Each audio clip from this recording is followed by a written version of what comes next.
What is up, everybody? Welcome to the Quarters Podcast, your go-to source for all things NFL draft and a little bit of football strategy. Not from me. Strategy left to the two other gentlemen, Randy and Christian, because they're the smart ones on the show. We are doing an NFL mock draft, 2025 mock draft. We're going to be doing these once a month just for fun. I mean, it's cool to see kind of how player values have shifted, how they're not shifted. We are using DraftKings Super Bowl odds from last week. So when we're thinking of where we drafted, we did the draft last week. So the games that happened this weekend, they are not updated here into the Super Bowl odds, but it's pretty close. Pretty much the same teams, generally speaking, have the same kind of odds there. So before you get in the comments yelling at us, if you're listening on YouTube about this isn't the order or where did you get these guys from, it is the Super Bowl odds from DraftKings. That's how we're kind of diving in here. So we have the Panthers at the first pick. Christian had the first pick in this mock. Where did you go with the Panthers? I went with Abdul Carter, the edge rusher from Penn State. This is a guy that I was kind of low on. Randy and I had a debate about him on the edge rusher show, but I think maybe I undervalued how quickly he would learn the position. And now over the last few weeks, he's started to stack a ton of really good performances together. The toolbox is getting there. I saw a spin move a couple of weeks ago. And so when you start to factor all of that in, I think his upside is up there. He's going to get Micah Parsons comparisons because of his elite athleticism. I think that they're kind of warranted. Maybe he still has room to grow, but in a class where there's just not a whole lot of consensus at the top, you look at the Panthers edge rushing room and it's disgusting. You look at the whole roster and it's disgusting, but you look at the edge room, especially after that Brian Burns trade last year, and say, yeah, I mean, I could see them going in that direction. So I went with Abdul Carter from Penn State. Yeah. Our disagreement, we're in agreement now. He went from a high-end sports car with no frills in it, like a cassette tape, to now it's starting to get all the bells and whistles in there and really be a top-end prospect for this NFL draft. Mm-hmm. Yeah, I mean, and Panthers need everything. I mean, they do that. I mean, that team is pretty much in disarray. And I think it's a good pick. Getting off the edge, you need that edge rusher there, like Christian talked about. I had a second pick, and I'm going to get Patriots fans mad at me because I didn't give you a tackle. But I don't know. I think with the tackle position, like we've talked about, it's kind of interesting right now. Will Campbell's still there consensus-wise for most people, but I think that you still take the best player available, I think. And I think Travis Hunter would be a lot of fun with Drake May. I think just from a cornerback perspective, I do think they could use him there. I think he'd be great on that defense. And I think like an aging-ish defense could use him back there. But then also with the packages that they have, that they could utilize him on offense too. I mean, if he could do this truly at the next level, the dual offense defense positions, he can do that. I think he's just a fun player to watch. I think he'd be great for that team. He'd be great for Drake May and those packages that he had. And I think he'd be great for the defense. So overall, I think that you just take the best player available. Obviously, this could be a trade back spot. Maybe they trade back, then get their tackle. But if we're standing pat, no trades, I love Travis Hunter on this roster. Yeah, incredible performance this last weekend after an injury kind of held him out the week before. But just absurd. He set like season highs on both sides of the ball, which is just a crazy thing to do. He played almost every single snap in the game. So I'm curious to see if it translates, if he's able to do that. I think you're right that it'll be corner and then a package at wide receiver. But yeah, the Patriots need players, man. Like they need a tackle, yes, but I think it is reaching to take Will Campbell there. So yeah, it makes more sense for them to take a tackle in the second round there. And honestly, for the Patriots, he might be needed more as an alpha receiver and a sub package corner, just with their secondary. Just get rid of the one Jones and leave the other one there, and then you have three corners with Travis. So makes sense. We talked about it's last week's odds. So Browns at pick 3, a bit high after a huge win. But I'm still going Cam Ward, quarterback for Miami. As much as they desperately need offensive line help, I mean, no one has looked great. Some interior play has been good, but at this point, we're just going to full send quarterback, and hopefully we can figure out the offensive line some other way. I don't see that happening, but Cam Ward has been the only Heisman candidate quarterback this year, at least as of now. Jalen Milroe's been close, but Cam Ward's been more consistent and continually elevating his play. I think he could play in this system. Again, if you're picking 3, is it the same system? I don't know, but I think it at least would be a fun pick and give Browns hope for, another 3 months. Yeah, I mentioned last week that I think going Darnold and then maybe going offensive line here or filling another need would make some sense. But I once again, I think Darnold might get priced out of the Browns. The Browns won't have cap space, so that might not be an option for them. So taking quarterback, if you're up here, it makes a little bit of sense to me. Did you guys see? Oh, it was one of the draft guys. I forget which one it was. I saw him on Twitter. I was too busy crying in my sorrows for the Dallas Cowboys just sucking completely. But he talked about how like none of the quarterbacks were first round guys. Like, and I forget he mentioned something like he wouldn't even put some of these guys in the top 5 from last year. Like in terms of that, like he kind of mentioned that. So I don't know. I don't know if we're reaching on quarterbacks at this point. I mean, at number 6, even with Jalen Monroe sitting there, as you can see from the board, like I don't know. I think that it's going to be interesting, kind of see how that goes. I mean, and you did the same thing at 4. I mean, you love making this pick. I don't know how we keep letting Christian make the pick for the Raiders at 4. But who are you going with at 4? Well, Shedeur Sanders, quarterback from Colorado, is signed to Tom Brady's NIL company. So Tom Brady is now an owner of the Raiders. Shedeur Sanders also kind of fits what the Raiders have been over the last few years in that he's just he's an interesting type of leader is how I would put it. But I will say, I people think I'm a Shedeur Sanders hater because I put takes out that he's not my number 2 quarterback. He is my number 3 quarterback at this moment, just because I think some of the other guys have fallen a little bit. But Shedeur has done a better job of navigating difficult situations this year, and it's been pretty impressive. I think the ball placement's been really good. I think the Raiders, Raiders fans get really mad at me when I give them Shedeur Sanders, and I think that's justified. I do think we're reaching on all of these quarterbacks, but I also look at what the Raiders are currently putting out there and say, yeah, man, I mean, like anyone would make this a little bit better. So Shedeur Sanders, welcome to Las Vegas. I think that's a place that Dion will let him play for what it's worth. I don't think that he is going to play for the Browns. I don't think Deion Sanders will let that happen. So, I kind of think the same about Tennessee. I think the same about Carolina. So I think the options for Shedeur Sanders are pretty limited, and that's why I always end up with Las Vegas taking him in the top 5, where they will definitely be picking. Unfortunately. But yeah, it does make sense. We're definitely reaching on all the quarterbacks. I think everyone is right now. I mean, our last mock that we did, I feel like we had 2 quarterbacks, and we got a little bit of notes on that from the community of, there's definitely going to be 6. Or people are insane right now. I think by the time we get to, draft time, it'll definitely be settled out. But even then, we know teams reach on quarterbacks. We've been kind of hit or miss on that with a few of these years with the lower end quarterbacks, but this isn't as bad as like the Kenny Pickett year by any means. I do think we get at least 2 to 3 quarterbacks in the first round. So 2 in the top 5, hopefully not, but here we are. I'm coming a little bit more around on Shedeur too. I think he's shown the last couple games, like he's pretty shown some maturity. And against Kansas State, they lost that game. He made some pretty damn good throws with no time. Like none. Like he was kind of dealing out there too. So like I do think that maybe we were harder on him, or myself was harder on him earlier in this, where this year he's maybe figured out a little bit. He's still young. These kids are still young. Like we're still talking about young kids trying to navigate it all. But that whole program seems to have turned a corner a little bit, playing pretty well, bowl eligible. Shedeur's a big part of that. So you have to give him credit for what he was doing out there. I had the 5th pick for the Titans. I was going to go quarterback too. But I didn't really know what quarterback to take here at this point. So I just took Will Campbell because something's just got to take Will Campbell top 5. I mean, the Titans need help at pretty much everywhere when you're looking at their roster too. I mean, there's a reason why they're in that space there. I do think adding Will Campbell, some type of tackle to the offensive line, will help him. I don't know what they're going to do at the quarterback position. I still think they're trying to figure that out. But I do think this could help their offensive line, which needs help. And gives them that kind of maybe an anchor, possibly an anchor back there for whoever they decide to bring in at quarterback at some point.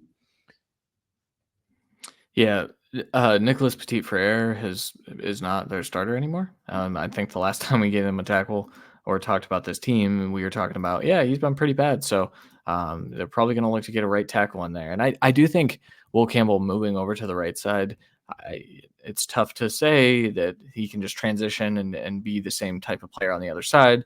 It is a completely different position, but I think that could help him. I think some of the length concerns that people have would be a little more mitigated on that right side. So yeah, I like this pick. They definitely have started building out that offensive line with J.C. Latham last year. I think Peter Skoronski a couple years ago, and now I think we're going to be looking at a really solid offensive line to work with if this is the direction they go. Yeah, it feels as more of a final piece to the complete set. So I think that's a smart move, especially if you're still a little bit curious in your quarterback. If your guy isn't there, take the best player available. We've said that many times before, and we will always say it. So Campbell makes sense. 6 for the Giants. Hard Knocks is all about even. GM's kids telling him to take Jaden Daniels. He couldn't go up to get him. He's going to get a B Tech Jaden Daniels and Jalen Milroe right now. I think Milroe has tools and everything to where he could play up to this level that we're seeing from Daniels. Obviously, I think he's still very raw, and there's a lot more to go. But the hype is there right now. We're going to follow the hype. If this Giants regime is still around, they're going to take whatever quarterback they can to get tickets sold, to get excitement back in this building, and Jalen Milroe can definitely do that. Yeah, man. There's a quarterback that goes later in this draft that I would have put here, but also I'm the outlier, so I'll just save my comments for when we talk about him later. I just drafted him later, so I didn't have to hear you talk about him. But yeah, I think. I was taking him somewhere. I knew he was going to the Chiefs. So I was like, I had to take him. I was like, I cannot listen to Christian pontificate about his love child at quarterback. I do think Milroe isn't going to be a tough eval until he comes out. We see him at the Senior Bowl. We see him throw. We see him at the combine. Like he could have like the workout warrior like Anthony Richardson. Well, I don't think he's that type of an athlete. He maybe just does that, blows teams away, and it may be someone as desperate as the Giants because they need a quarterback will kind of go there. If it's the same staff, I'm not convinced. If Saquon has like 1,600 yards rushing or something, I mean, that owner is already mad at Joe Scone and all those guys there. Like, we could be seeing like them kind of clean house as well in that range. He wasn't having 16 behind this offensive line in New York. So. Hey, owners don't like context. That's not the part of it. And that's part of the GM's fault too. Hey, get us better alignment there. He drafted him. They just didn't turn out the way. He paid money for him too. He tried, but just keeps missing. At a certain point, you got to point your finger somewhere else. All right. At 7, we have the Jaguars. I don't even know. Did I make that pick or did you, Christian? It's Christian. All right. That's me. Christian. I got to fix this sheet real quick because I am losing my damn mind. So I'm going to be putting the abbreviations next to them now so I know. All right, go ahead, Christian. Will Johnson. Good luck. Mine turns into a copyright when you try to do that.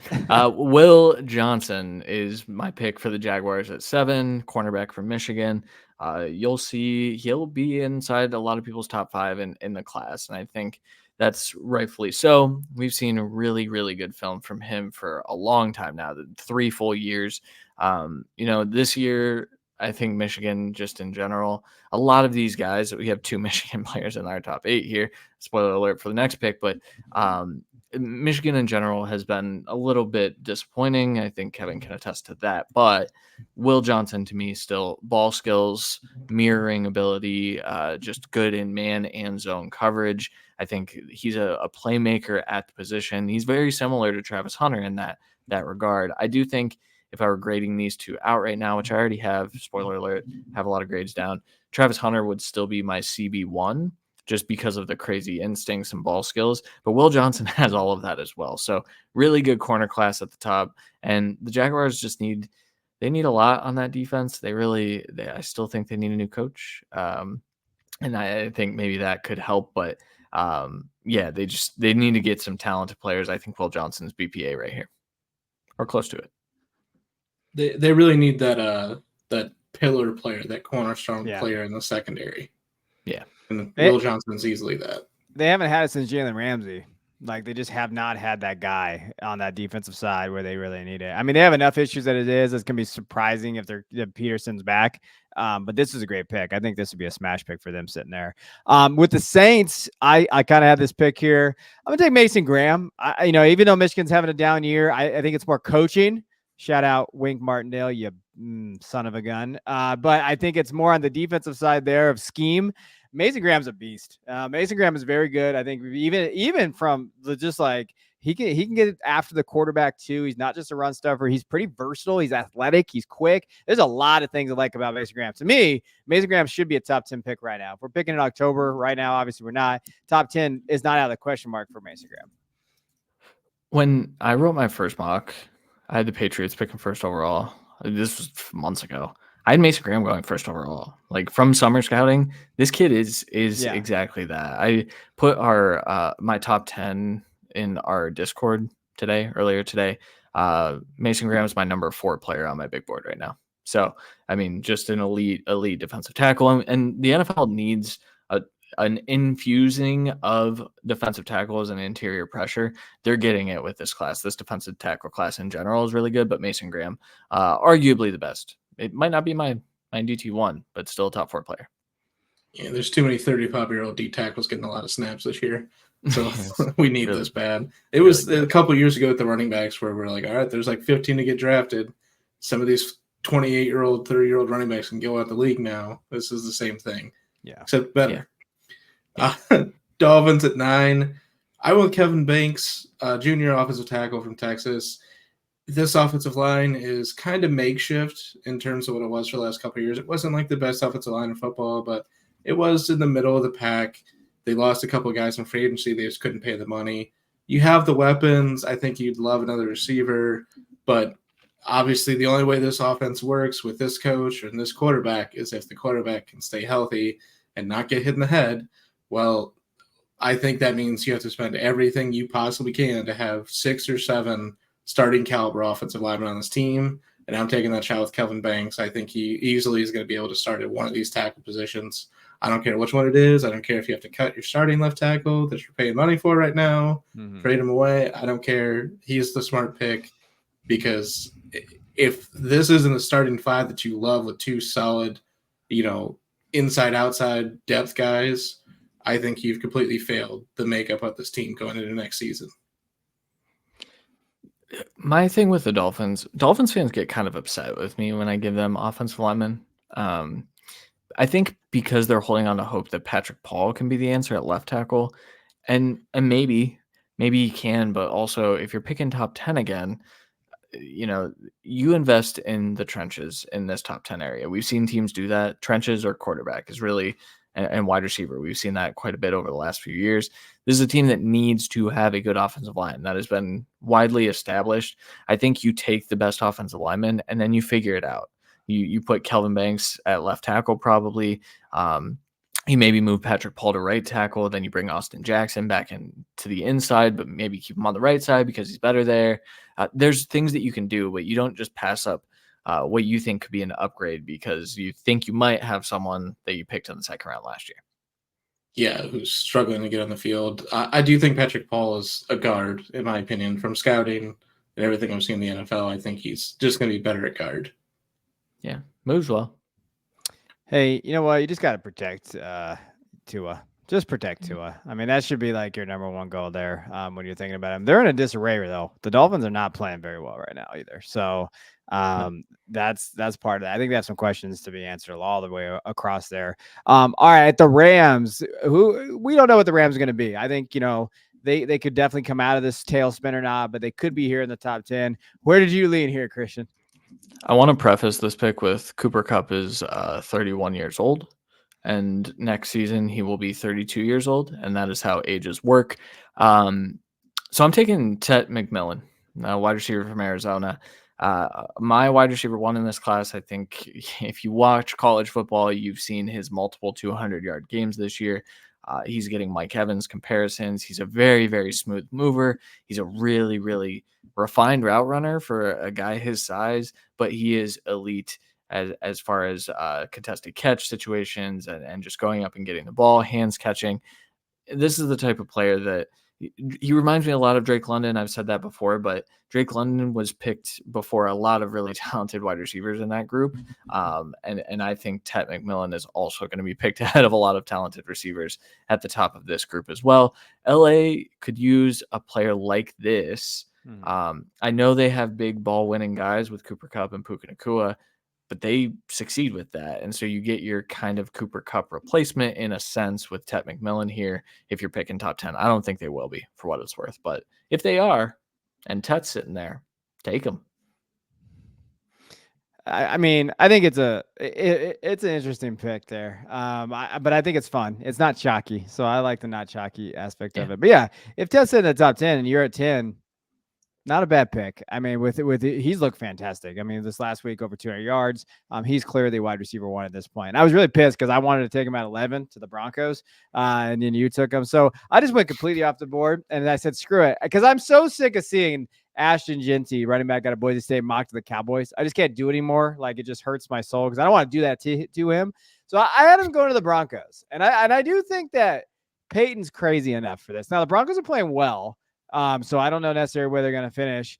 But you know what? Javonte could be gone. I know they drafted Audric Estime and some of those other guys there, but when you look at that running back room, if they do move on from Javonte, who I don't know if Sean Payton really likes Javonte Williams very much, now they probably don't want to pay him. So why not throw Ashton Jeanty in there too? I mean, Sean can do this, and I think it actually makes sense for their offense. Like, I think if they lose on the wide receivers, maybe they take another guy I took later there. I still think putting him on this team would be fun. And he has a history of this. I mean, look what he did with Kamara, and they're different players, but I do think that they like the usage. They'd like to have him on their roster. I think they'd have a lot of fun with him in that offense. So give me Ashton Jeanty here to the Broncos.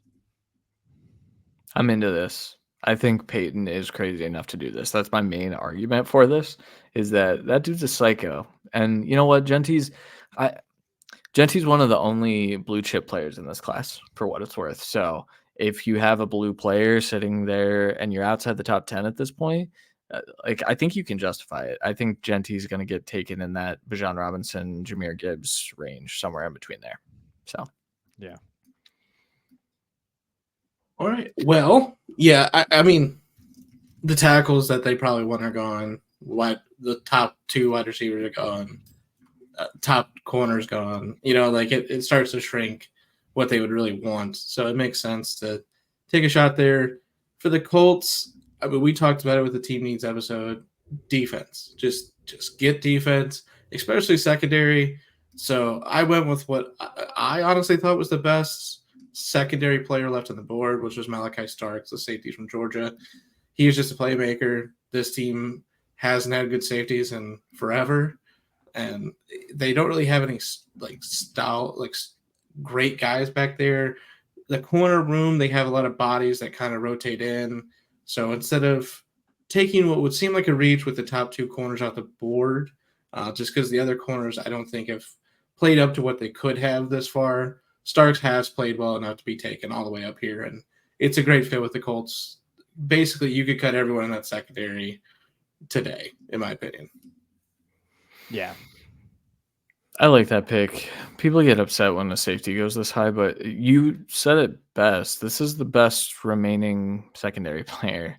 It gets pretty iffy after those first two corners, in my opinion. Like, there's still some talent, don't get me wrong, but like, it's Starks to me is one of those players that could, by the end of the season, if he gets it back on track. I think this has been a down year too, so I think that's why people are a little iffy about it. But if he gets back on track, he could be, with Jeanty, as one of those blue players in this class.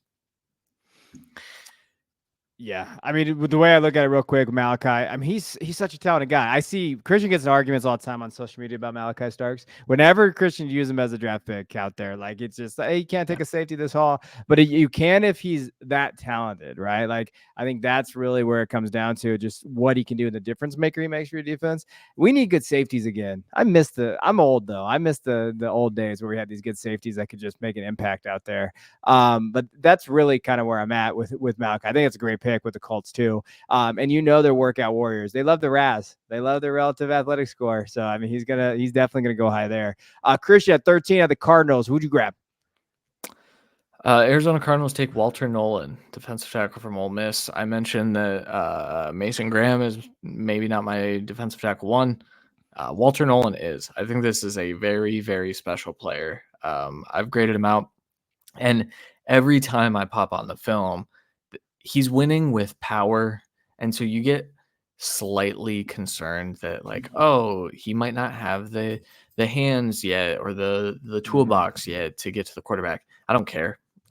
When you have that much power, it's not like he's going against chumps out here. I mean, Ole Miss has played some SEC teams, and he is making those SEC interior offensive linemen, sometimes tackles, look like they play in the FCS. This kid is. We knew what he was from a talent perspective. We just didn't know if it was going to translate right away when he got to Ole Miss. But to me, this kid is as special as almost anyone in this class. I think he's my number 2 player overall right now, which is hot takey, but can't say I reused any takes out there. He's always had the talent. Walter Nolan is extremely talented. It's just when if he puts it together. Yeah. Yeah, I put him just from tape wise for this year. He's in the same category as Abdul Carter for me. A guy with immense talent, a lot of just technical upside and everything, and we're just seeing it all kind of come together this year. Yeah, I think he's too low in industry mocks for what it's worth. For sure, he's going to be a lock in the first in about a month and a half time. Your first problem was industry mocks in October. That's like the first. We are putting out an industry mock in October though, so Well, we're not ever industry. We're more NWO kind of status here. Like nobody. That is what it is. All right, Chargers sitting at 14. I took the best wide receiver on the board. Listen. I love Ladd. I like watching those guys play out there in that wide receiver room, and I know Harbaugh and Roman. I understand they like winning the way they're winning. They need a legit wide receiver one for Justin Herbert. And right now with Ted off the board, I took Luther Burden. I don't know if Luther Burden's going to be the wide receiver 2 for sure. I think that right now, because he's just had a kind of a down year. I don't know the quarterback play, offense, everything there. But right now, I'll take Luther Burden from Missouri. I think having him, pairing him with Justin Herbert is good. I do think that he does fit this offense a little bit. He is versatile because he can play inside and out. Like he does have that in his game where Tet's more that outside guy. I do think Burden being able to split inside, maybe being a compliment to Quentin Johnson, maybe being a compliment to Ladd. Like that would be an interesting offense kind of built in there. But I swear to God, if the Chargers don't address their wide receiver room, like with a legitimate, they feel like a wide receiver one, Charger fans are going to start burning down things. Like I think that's just part of the areas. So that's going to be in their head too. Herbert needs help. Like Herbert's very good. He's a very good quarterback, but he needs help out there. Yeah. I think it's interesting because every time I do a mock, I tend to give them Colston Loveland, and it's not just the Michigan to Michigan thing. It's just they need a wide receiver one, like you said, and I think Loveland can be that at this level as well. That said, most of the time Burden's off the board, so he's not here. So I get it. I totally get it. Even though this does hurt me as both a Loud truther and a Quentin Johnston truther, this would be very bad for them in fantasy football. So don't want to see it, but also I do because I like seeing Justin Herbert succeed too. And he needs a true number one. Ladd McConkey is starting to play a little bit better. Speaking of playing a little better, Luther Burden, he's had a down year over the last few weeks. It's starting to turn on a bit. Obviously, maybe this last week slightly disappointing, but we're getting there. Obviously, talent level, we know he can play everywhere. He's a after the catch god, and this team could really use that. Just because the rest. They don't really have that. So he may be like, body type wise, he wouldn't be changing the room, but he'd be changing the room still. For the Bucks at 15, this is, I will say, not truly my pick, but it is my pick. Deontay Lawson, linebacker from Bama. Christian did accidentally pick this for me, but we've talked about many times how, Levante, like you're possibly getting rid of your only good linebacker this year just simply because he's old, losing a step, and he might just retire. So with that being said, they have a desperate need to influx this linebacking room. They don't have a lot of spendable capital going into next year, so they're gonna probably have to take 2 or 3 linebackers. The Alabama linebackers has been kind of the best linebackers in college right now, I'd say. And Lawson is a bit more of a do-it-all, so I'm happy to take him here. I really don't think I've seen an athletic linebacker stand out so far besides the Alabama linebackers. That we have the other guys, from Oklahoma and Iowa they're great leaders at the mic position and make all the plays you want, but they're just not the high-end athletes. Bucks take high-end athletes. Yeah. And most teams will in the first round, for what it's worth. Like, it's tough to get those.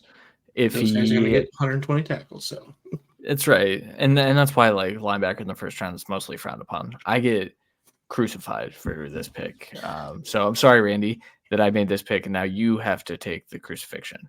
But that's just how the cookie crumbles. We're a team here. Anything on Deontay, Kevin?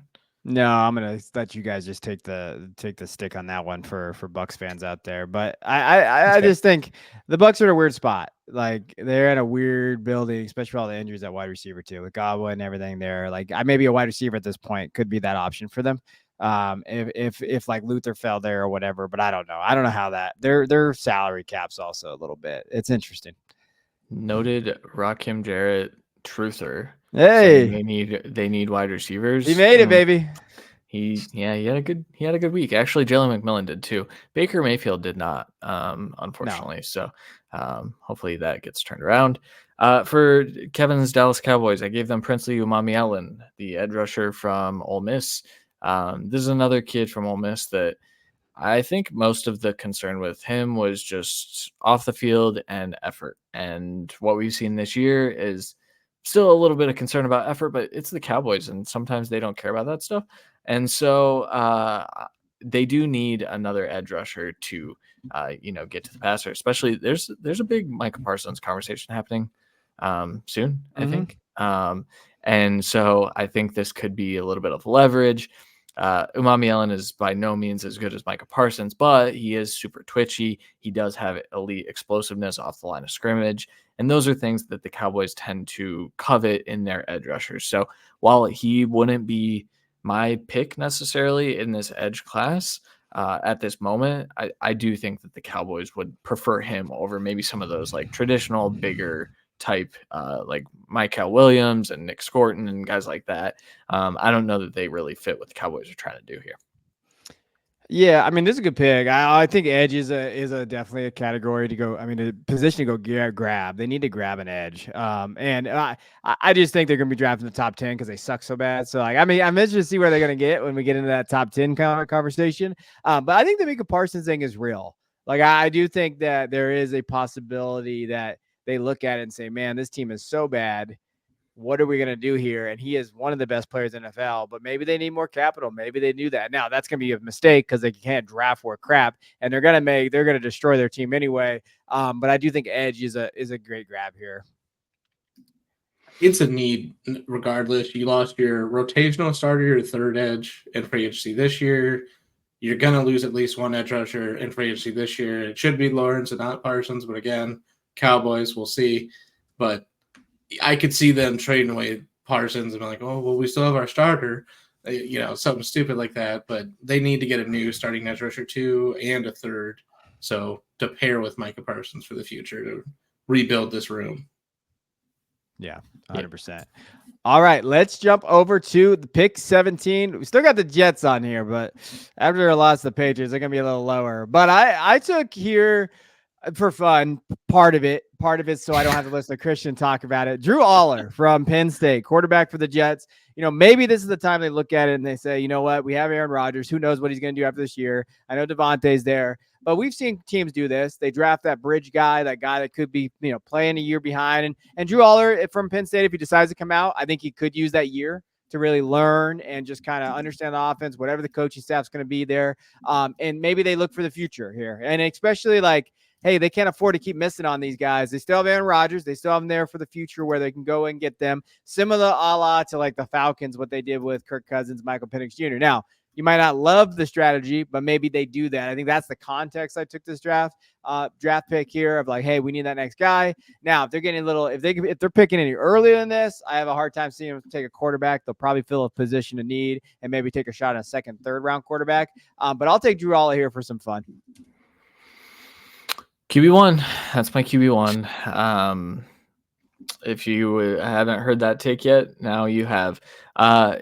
Just some Drew Aller stats. So 20 years old, that's a very important thing because even when you're looking across the rest of this class, like they're not an old group, but it's not this like young breakout performances earlier in their career. Now, Aller has improved significantly this year, and people are, I believe, still hung up on the 2023 film, which was pretty rough.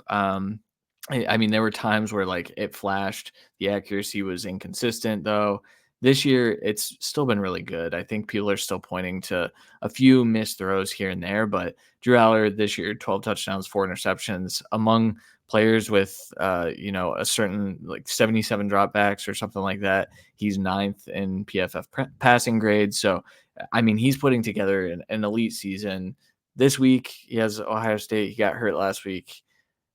I'm scared as someone who's been pumping Drew Aller up because if he doesn't have his mobility, I don't necessarily know that he's going to be as effective. But yeah, man, this kid just throws to all 3 levels of the field with a massive, massive arm and with some accuracy and confidence. And I like seeing that. So QB1, thanks for picking him. You're welcome. He needed to do something to shake up this team. So at least Rodgers has experience with being disappointed in a team drafting for him and drafting his replacement. Yeah. So yeah, that's right. It worked out for the Packers. Jets, why don't you guys do it there? All right, 18. We got the Seahawks. Where are you going, Randy? Yeah, this is a tough pick simply because with how the board's falling, I think their biggest needs with kind of board fit is edge rusher and kind of an inside-outside offensive lineman. But I'm going to go with Michael Williams here, the edge from Georgia. Still has to live up to the hype, but every edge on the board here still does. And I do think the Seahawks have drafted some okay to good edge rushers over the last few years. No one's really playing out as the top-end guy. They need to take a shot at getting a true edge one on this team. And at least then if you take this here, you could take a couple shots at offensive linemen later, and then you could take some shots at getting some quality backups. They need linebacker as well, but again, we twist our own arms to even pick one where we did, so I'm not picking another one here. Michael Williams gives you a lot of upside, a lot of talent. You just need to flesh it out a bit more. Yeah, I think he's going to need to continue developing, but this is not dissimilar to Trayvon Walker, in my opinion, where it's just like the traits are so elite. Like too. That's right. That's right. He is having a pretty good season, at least for the Jaguars. One of very few Jaguars players to have good seasons. But yeah, I mean, the traits are crazy. The length on this kid, insane. Like his arm length is berserk. Nick Scorton is the next pick. We'll just keep. This is a big long edge run that we've got going here after Drew Aller. But Nick Scorton, edge rusher from Texas A&M, going to the Bears at 19. The Bears actually found a gem. Like I've been crushing Ryan Poles a little bit this offseason, but the Montez Sweat trade last year, phenomenal. A+, loved it. Darrell Taylor, though, has been really, really good for them. Austin Booker has flashed a little bit. So I wouldn't call edge the biggest need, but what I would say is this is a really rough area of the draft for offensive tackles specifically. Mm-hmm. I debated going Tyler Booker here, but I don't know if Ryan Poles can take a guard in the top 20. I just don't know if he has it in him. So I went with edge rusher. I think you just keep adding to this room. While Darrell Taylor and Austin Booker have shown things this year, I still think they're going to be looking to upgrade their edge 2 position, and I think Scorton does that for them. I was pretty pissed at both of you guys because these are the edges I wanted for the Falcons where I was at, because I think Michael is absolutely a phenomenal player. Like I think he could end up being one of the best players in this draft class based on just potential. And Nick Scorton is a perfect pick, I think, from an edge perspective, what he can bring. I had the Falcons at 20, and I really feel like they needed an edge. They needed an edge for a while. So I took James Pierce Jr. out of Tennessee, which this is probably appropriate range. I did see him go 101 at a recent industry mock out there, and I was like, whoa, who has not watched college football this season? And so now recent, not from August. No, it was recent. Yeah, it was literally like like last week. Yeah, that's my last point. week. It's just, Yeah.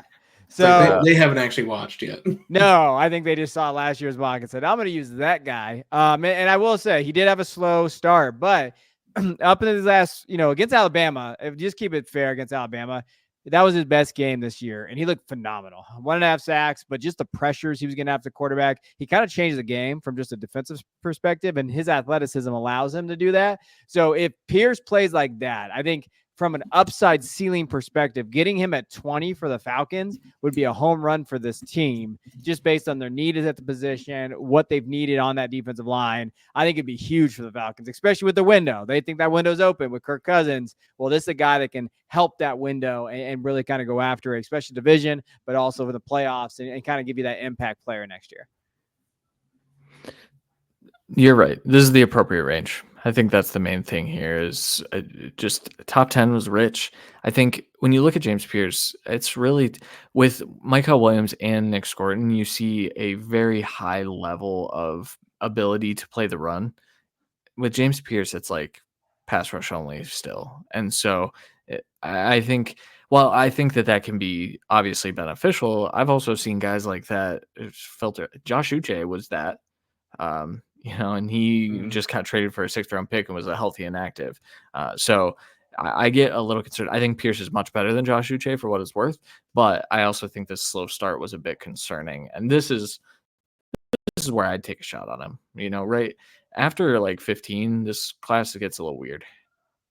Yeah. Fortunately, those are the type of edges that haven't worked out in Atlanta. I know. So hopefully that's not setting up for something bad, but here we are. Yeah. Where'd you go with pick 21, Randy? Yeah, so Steelers pick 21 in this draft. Another one where they went heavy on the offensive line this last draft while those guys are injured right now. So not looking great. Maybe we can't go there. I think corner 2 is something big, but I went with Emeka Egbuka, wide receiver from Ohio State. Just a consistent monster on the field. He's surrounded by athletic freaks, which makes him look not as special, but he is the one carrying this offense week in and week out. And my God, do the Steelers need this type of player on the field and in the locker room? I think he would really change this offense for the better. And if we continue to get kind of diva stuff from George Pickens, I think Egbuka is good enough to just be able to get rid of him like they continually do after a few seasons with this kind of attitude from receivers. I do think Pickens, with some help, will stop a little bit of that, and I think a little bit better quarterback play. We'll see if that kind of thing can happen, but Egbuka is a type of wide receiver that really can change a room. This reminds me of when the Colts drafted Josh Downs and Michael Pittman was there, and then Michael Pittman was still pretty good for a little while, and then like this year, Josh Downs is by far the best. I think that's what we would see with those two. I think Egbuka is your power slot. I think he can play outside, but I think you use him in the slot and say, all right, let's get you the ball 12 times a game. At least, yeah. I mean, it should be at the next level, the Amon-Ra, the Keenan Allen type of player, where he's just the focal point of this offense moving forward. But that does incur some competent passing play. So, yeah, well, if they would put their better quarterback in there, that would be good. He's hurt tonight. Commanders 22. Sorry, Kevin, I'm sure you want to talk about Egbuka. No, I just think that was one of my favorite picks of the mock. Like, I think that's a great fit for them. Okay, cool. Good. Noted. 22, Washington Commanders. Siobhan Revel Jr., cornerback from ECU. I've actually been, over the last couple of weeks, impressed with the Commanders' ability at corner. I think some of the younger guys have started to look a little bit better, and maybe that's a product of Dan Quinn calling a really good defense, but they've been a lot more physical than I anticipated and from what we saw earlier in the year. So maybe this isn't the pick, but also this is the perfect team for Siobhan Revel to go to, where this range probably, like, I think he could be a value here if he comes out healthy.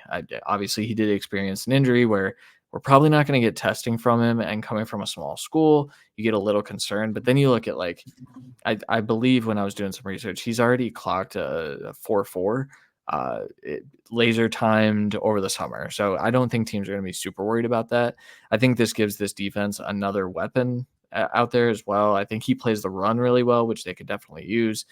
They certainly need edge rushers, and so I struggled not to take one, but with that big run of 3 right in front of this pick, I got a little gun shy, which is what the Commanders tend to do as well, almost every draft. Except for with Jaden Daniels, good pick. Hate the Commanders right now as a Bears fan. Really disappointed with that franchise. For what it's worth, going into the year, I mean, Rebels was consistently going up boards. I think if he had been healthy at this point, he just kept playing and growing as to what he was. I think any of us could have picked him from 11 to 16, and no one would have batted an eye. So this is a bit of an injury tax at 22 for a team that needs a true corner. So I think it's a perfect fit. And I think this is kind of what we're going to get, to where he is going to get a little bit injury taxed, because I don't think he's going to be particularly ready to do any of the major testing. I don't think it'd be smart for him unless he's a quick recovery. Like, he's in reality, if he's not doing a bunch of coursework right now, he should be living in the rehab, doing it 2 or 3 times a day, getting all of this worked out. Yeah, no, 100%. All right, let's jump over to the Bengals at 23. This was a tough pick for me. I'll be honest with you. I didn't really know where to go with them. They're kind of up and down in the season. I took Dennis Sutton, the edge out of Penn State, just for a defensive line help and like just being someone that's active on that defensive line, give them some depth there. But really, like, they're in such a weird spot with T. Higgins. What are they going to do there? Maybe they go after wide receiver, tight end. Maybe I know they like Eric Hall, but maybe they go there. Even in the secondary, maybe they go there. Like, they're a really weird roster when you dive into it. So I took who I think is like one of the better players on the board still. They do need help at edge, especially in that division. So I just took Sutton there. I like it. Obviously, we talked about him over the summer. I think this season's been a little up and down for him. I think part of it, though, is just Abdul Carter and Zane Durant, their defensive tackle, are getting a lot of the pressures, and Dennis Sutton is doing the dirty work for them, which I think is the type of player that he is. And it's the type of player that I think the Bengals would like too. So I like this pick. And that's the type of edge rusher they go for. Guys that are they're the dirty work guys that they've grown into being these elite pass rushers. And I think it's a good fit for the rotational snaps. He wouldn't have to be a starter day one here. This is a good fit for him. He could play inside outside for them. It would be fun. And yeah, I think he's not being asked to be that edge rushing threat. He's being asked to set the edge for the Lions. Unfortunately, that is exactly who I wanted to pick for the Eagles. So I went with LT Overton, edge from Alabama. Another just upside guy that's had some flashy plays this year. Eagles, they tend to draft in the SEC powerhouses at this range. I do think Overton is kind of a mixture of the edge room that they have right now. They're going to lose at least 2 veteran edge rushers unless they come back on cheap deals like they tend to for the Eagles.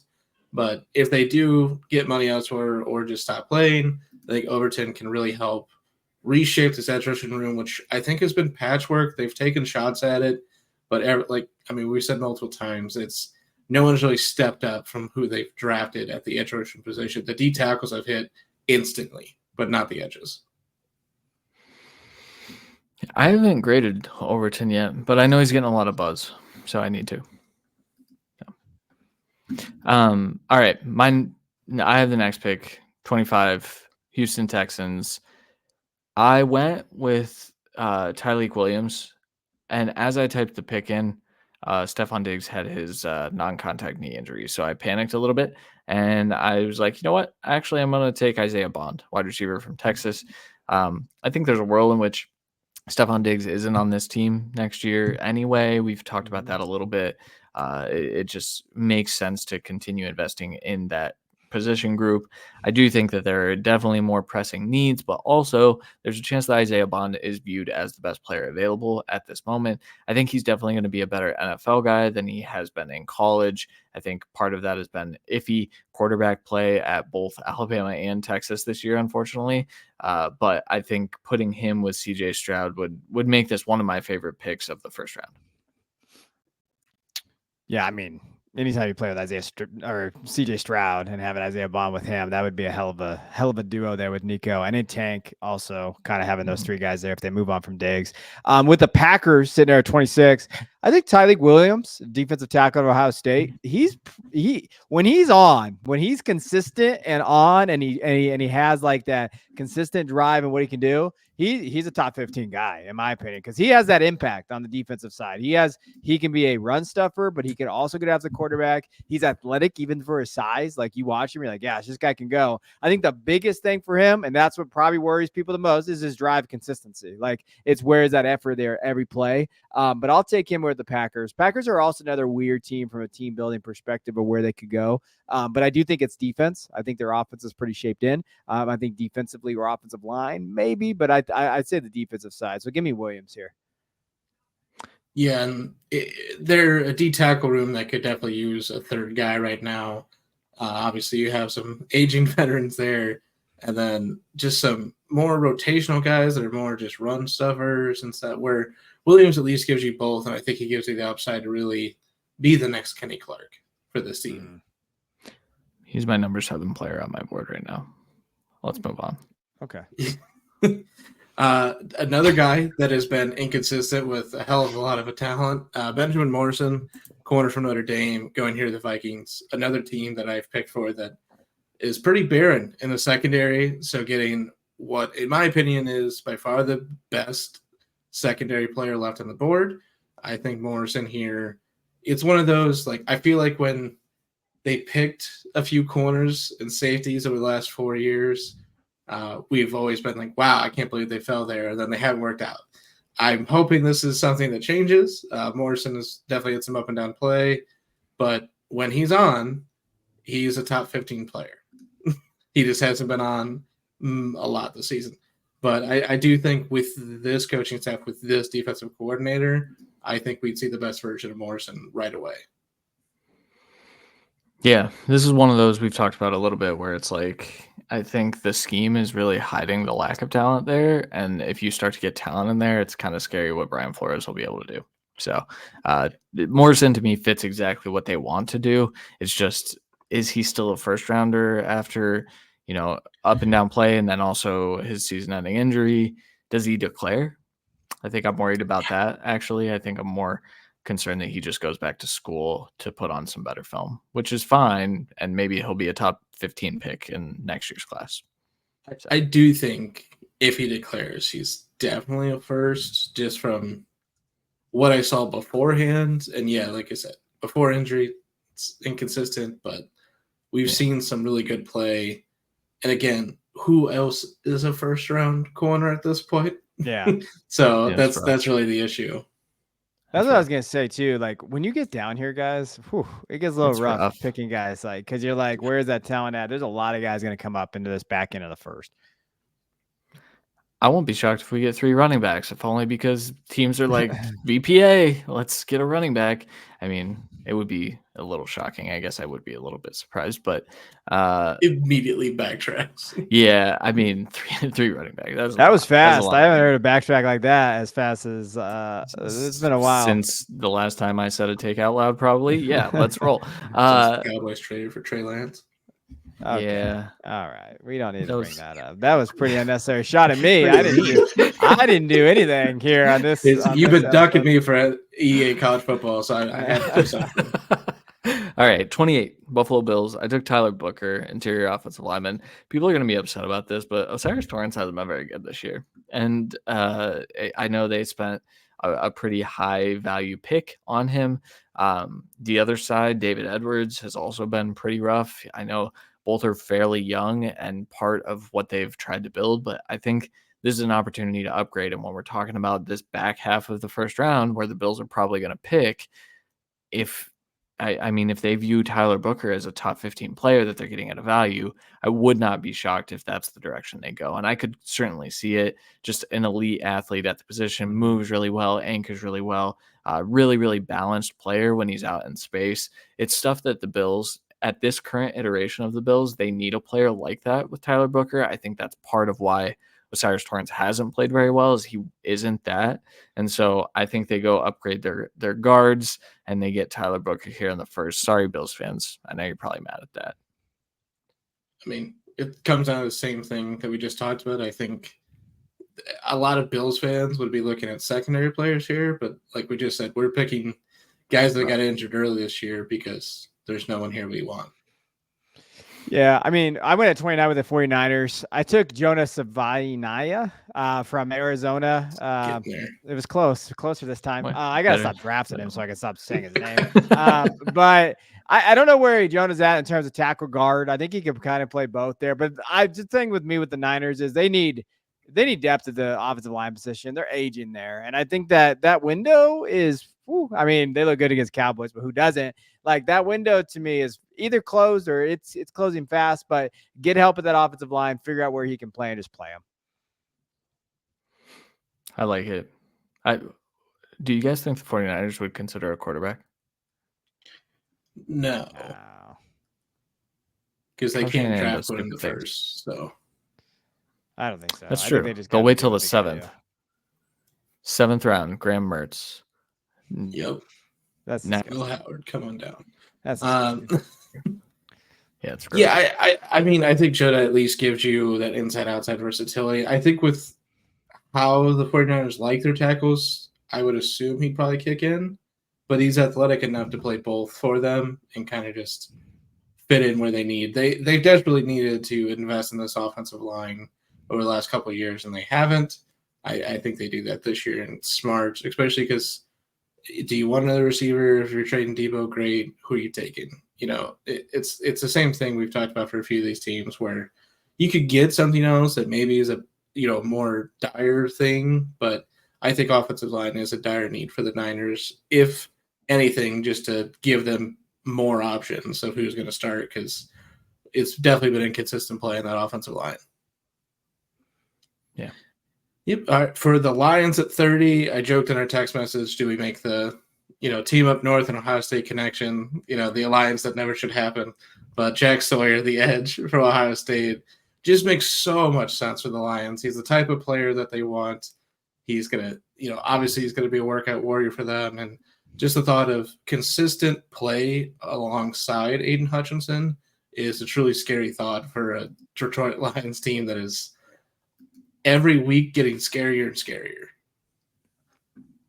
Yep, over the last 5 weeks, Jared Goff has more touchdowns than incompletions, I believe I saw, which is one of the most absurd statistics I've ever seen. So you know what you do when you have that on offense? You just take defense in the first round, or you just trade out and stack some picks and really get deep on the defensive side. But this is a pick. People are mad about this as well. I put this in my mock that I put out on Mondays. People are like, the Lions take good players. I'm like, yeah, but have you watched Jack Sawyer? Because he's been really good this year. We're finally seeing the things that we needed to see over the last 3 years. He would have made sense for them to pick at the back end of last year's draft. And he's improved easily going through this year. So it's a no-brainer for me. I love how guys say that and then they pull their hamstring going to the car in the morning because Jack Sawyer is a very good player. Yeah, dude. Let's relax there in terms of what that is there. And I think he'd be a great fit, team fit. I think the Lions really care about mold, build, who they draft, how that fits into the program. Jack fits that, right? So I do think that part of you have to understand kind of what their staff looks like, and Jack definitely fits in that category there. All right, last two picks here. 31 Ravens. Where'd you go, Christian? I went Quinshon Judkins, the running back from Ohio State. Kid has gotten a lot better this year. He's actually changed my mind a bit. I was a bit lower on him in this offseason, where I think he was just disinterested in playing for Lane Kiffin and Ole Miss, because this year he's pretty locked in. He's explosive. He looks more athletic. And quite frankly, this Derrick Henry experiment is going well for the Ravens. And so get another runner that Quinshaw Junkins is not Derrick Henry. I don't think we'll see a Derrick Henry type build at running back for a long time, but he is a very powerful runner that you can run between the sticks or between the hashes. And I do think that Quinshaw Judkins kind of fits what this team needs to be. They'll still have their Keaton Mitchells and their Justice Hills, but Quinshaw Judkins can be that, B to Derrick Henry's A next year because he's still on contract, and then you can turn it over to him. Yeah. I mean, I think you're crazy. But yeah, I mean, I get the reasoning for it. Like, I get the reasoning for it. I just know the Ravens would do it. That's just where I'm at with, I don't know. Probably not. But they took Lamar Jackson when they had Joe Flacco. Yeah.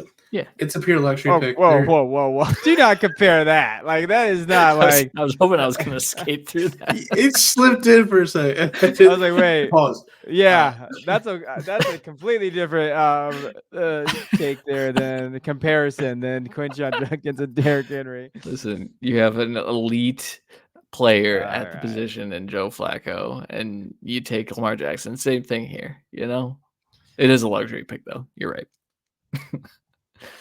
All right, I'm moving on. We're going to the last pick here. 32 Chiefs. I don't know, man. I just took an offensive tackle. Wyatt Milum. I really just I don't know how to say his last name, but he plays for West Virginia.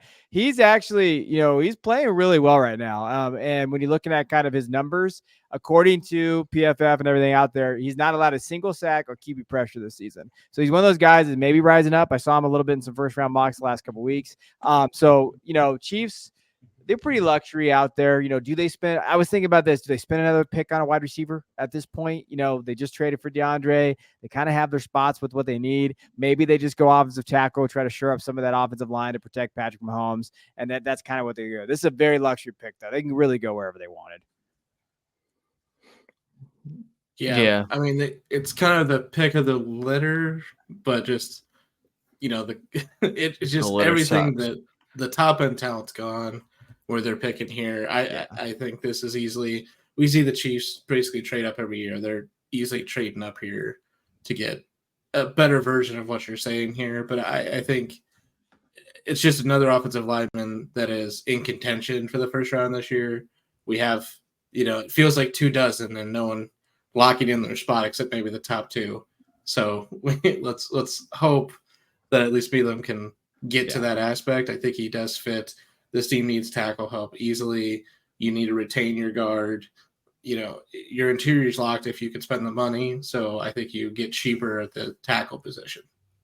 Yeah. All right. Well, that wraps it up. Any big thoughts here on the mock? No, just be haters in the comments. It's totally fine. We get it, but I would like to see, what you guys think of this mock. I will say after like 15 to 18, like I mentioned, it gets a little hazy, and so there is no real consensus right now. So you're seeing a ton of names right now, which I think is good for the draft community and people who follow this stuff. You're learning a lot of names because everyone's got such different mocks right now. I think that's the exciting part about this. Yeah, no, and I think going off the board a little bit too. My big thing is I think that the quarterbacks can get drafted. Where they get drafted, what does that look like? But Shedeur, like we mentioned at the beginning of the show, I think Shedeur and those guys, Cam's playing out of his mind. I mean, he should be in the Heisman race too, as long as Miami keeps winning and he's right there. So like, I'm fascinated by that. I will say the biggest reach of this draft was Jalen Milroe. I will put that out there. Just, taking some shots there, Matt Randy. But other than that, that was pretty good show. So we appreciate you guys listening, tuning in. That's a wrap for this episode of the Quarters Podcast. We will talk to you guys next week.